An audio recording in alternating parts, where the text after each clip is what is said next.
It's midday. Good afternoon to you and welcome to Bena Midday News. This news is coming to you live from Benab House, Atomic Junction, Medina. My name is Sharifa Tuayuba. Coming up in this afternoon's bulletin.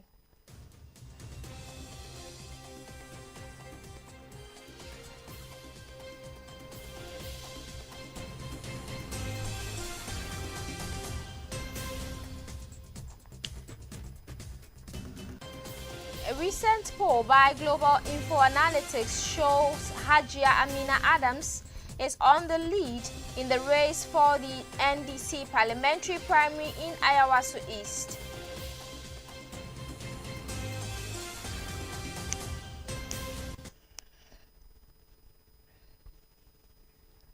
Also coming up, the Licensed Cocoa Buyers Association of Ghana has proposed a series of pricing and policy reforms to restore stability to the country's cocoa industry.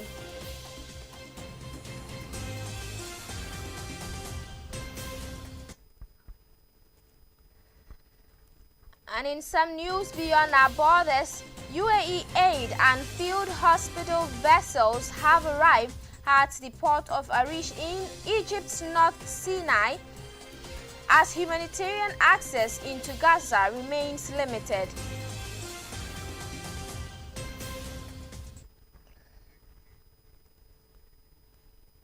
There's and many more stories coming up shortly.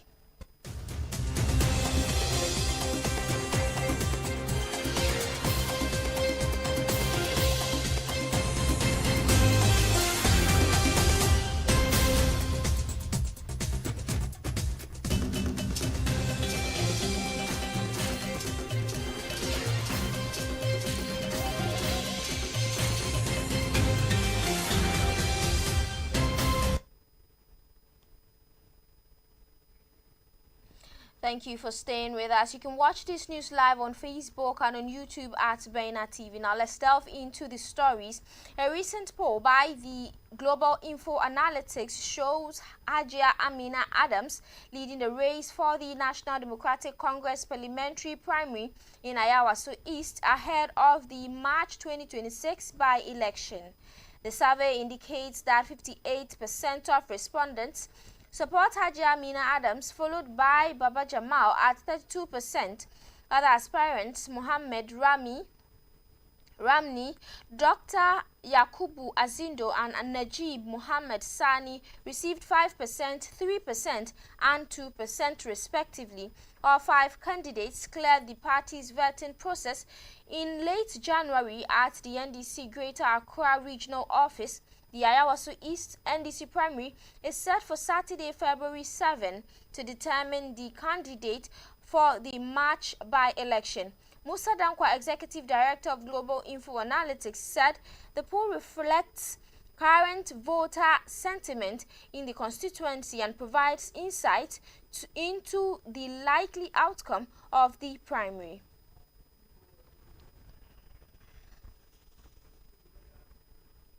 Still on Ayawaso East parliamentary seat, another poll conducted by the Global Info Analytics suggests that the National Democratic Congress is on course to retain the seat in the upcoming March 2026 by-election.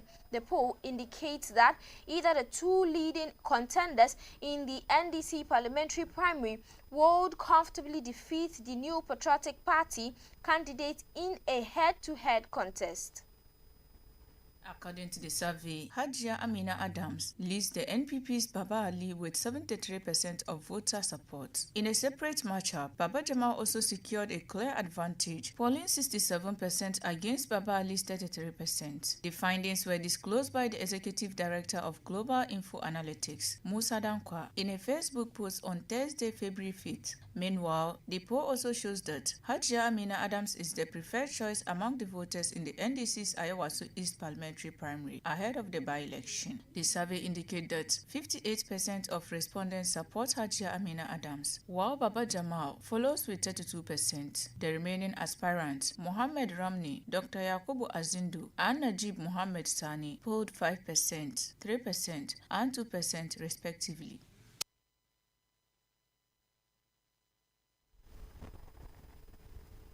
Now, away from politics, the Driver and Vehicle Licensing Authority has released its schedule of fees for 2026, covering a wide range of licensing and vehicle-related services.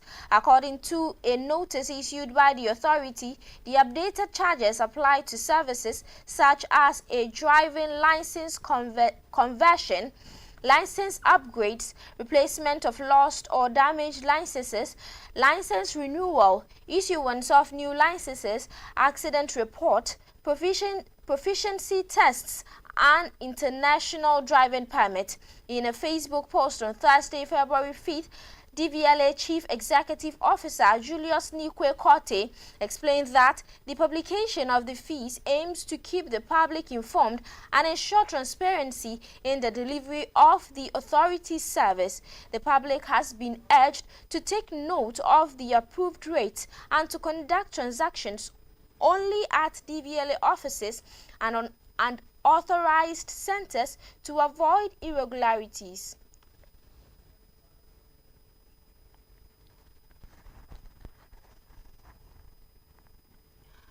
The Criminal Investigations Department in the Ghana Police Service has taken steps to strengthen its working relationship with the Department of Defense Intelligence. The Director General of the CID, Commissioner of Police, Lydia Yakodonko, led the delegation to the Department of Defense Intelligence at Burma Camp on Thursday, February 5th.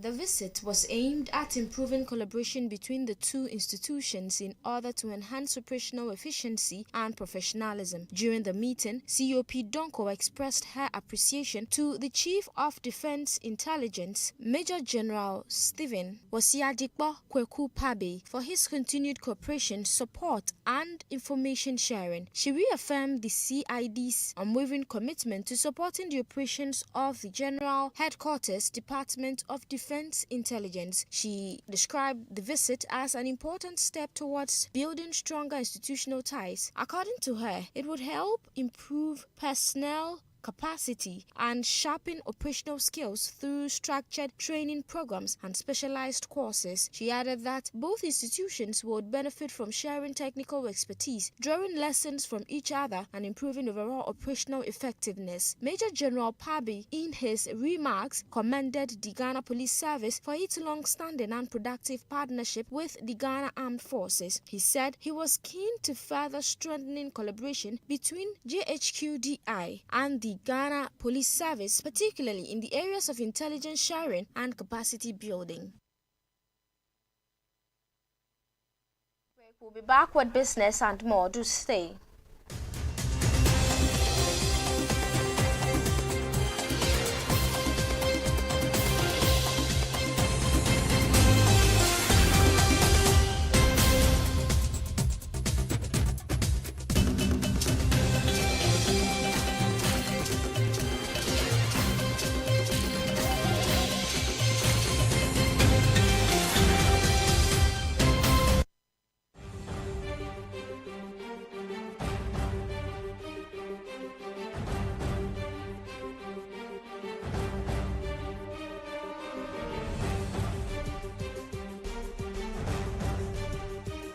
Kada ku rasa shirin siyasa da kuka fi so tare da Amir Mukhtar Mauni, showing Wednesdays and Fridays at 8 p.m.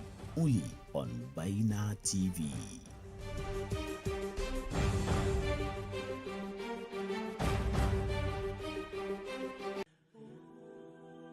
Assalamu alaikum wa rahmatullahi wa barakatuh. Ejidiyefo metumunyina salama. Let the Bible and Quran Speak Organization any Baina TV and ayede adesua eka nipa akoma adesua nso a eboro adwene ntiase so. Na saa adesua yi Bible and Quran chire yi ebrewo ewo Baina TV. Nyadade na me nso menya mmere na yensia konwa na yendosuko ewo Bible and Quran. Na enkyerɛkyerɛ no yɛatodi sɛ ɔsom enkyerɛkyerɛ ɛwɔ Baina TV na ɛbɛyɛ mfasoɔ sɛnea ɛbɛyɛ dankwa ma temuada nkɔka bregufoɔ nti edu saa mmere no a si akongwa na mesi akongwa na me no yɛfa saa desua yi ɛfa mboa yɛ ɔsom enkyerɛkyerɛ yɛfrɛ me Sheikh Ilyas Abdurrahman Ɔsom nkyerɛkyerɛ, this and every Saturday at 8 p.m. only on Baina TV. Kadari yayi baki amma wai ba za su barin ciniki ba. Baina Trade Connect ba cinikin wasa mutane suka yi ba. Masu sayar da kaya daban-daban daga na ado har da na ci da sha. Komai da komai kwana biyu tun da safe har dare da aka kare. Waɗanda suka ki zuwa sun yi da na sani. Amma kaga waɗanda suka zo sun yi ciniki suka dace kuma suka yi murna. Yanzu dai muna shirye-shirye mu burge ku da na 2026. Shin ba za ka zo ba? Za mu fara ne rana 14 mu kammala rana 15 wato 14th and 15th of February. Ranar Asabar da Lahadi karfe 8 da safe har zuwa karfe 8 da yamma. Shin ba za ka zo ba? Ga lamba buga ya so mu yi fira 0539 48 7757. Baina Trade Connect. Mu mutum wuce ga mu can za mu wuce.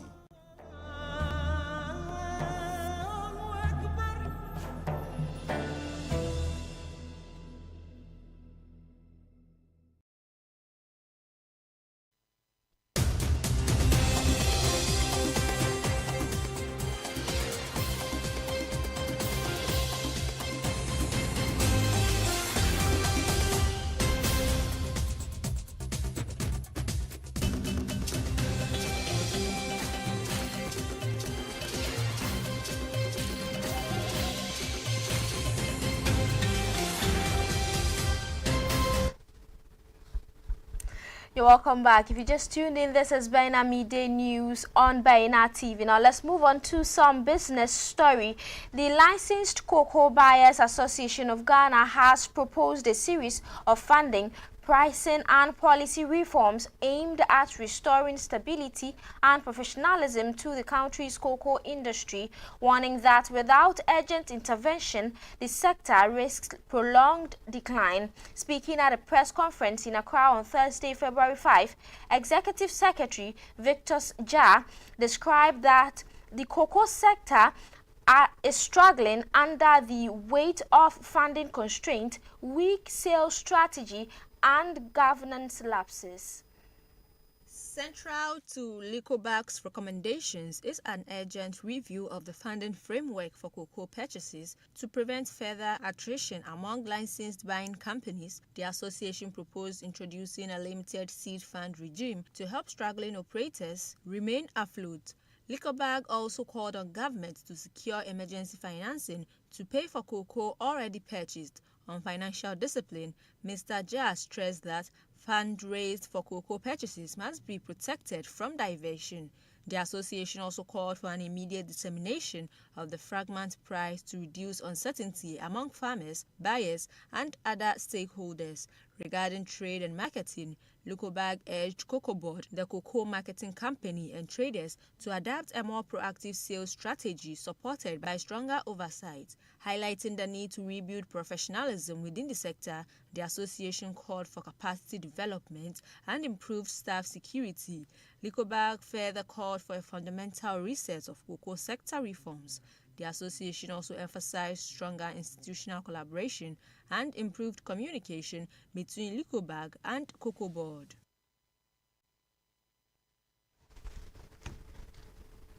Now, in some news beyond our borders, UAE aid and field hospital vessels have arrived at the port of Arish in Egypt's North Sinai, just miles from the Rafah crossing.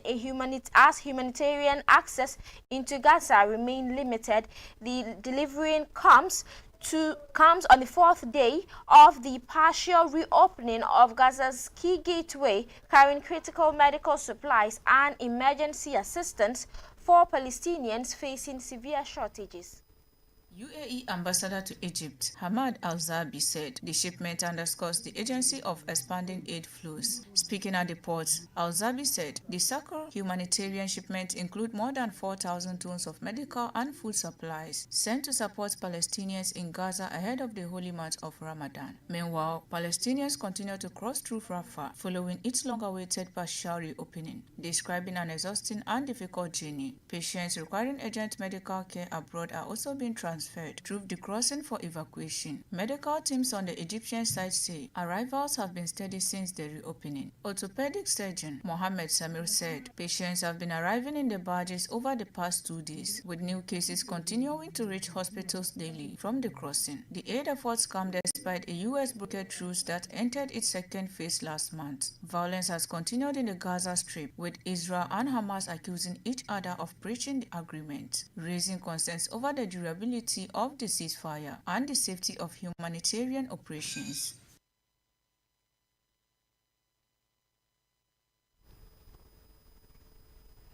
Now finally in sports, the Black Queens will kick off preparations for the upcoming Women's Africa Cup of Nations with participation in the Pinks Ladies Cup tournament in the United Arab Emirates. The four-nation tournament is scheduled to run from February 28th to March 6th, 2026, providing the team with a competitive platform to fine-tune the squad, test tactical combinations and build match fitness ahead of the Continental Showpiece. The Pinks Ladies Cup, which brings together national teams from different parts of the world, is widely regarded as a high-level tournament, and this year's edition features Ghana, Russia, Hong Kong and Tanzania. Coach Kimlas Biokegirin will use the tournament to assess both experienced players and emerging talents as he shapes the squad for WAFCON. The preparatory competition is expected to provide the Black Queens with varied playing styles and intense match situation. Participation in the UAE-based competition also underscores the Ghana Football Association and the government's commitment to ensuring optimal preparation for the Black Queens as we target a strong showing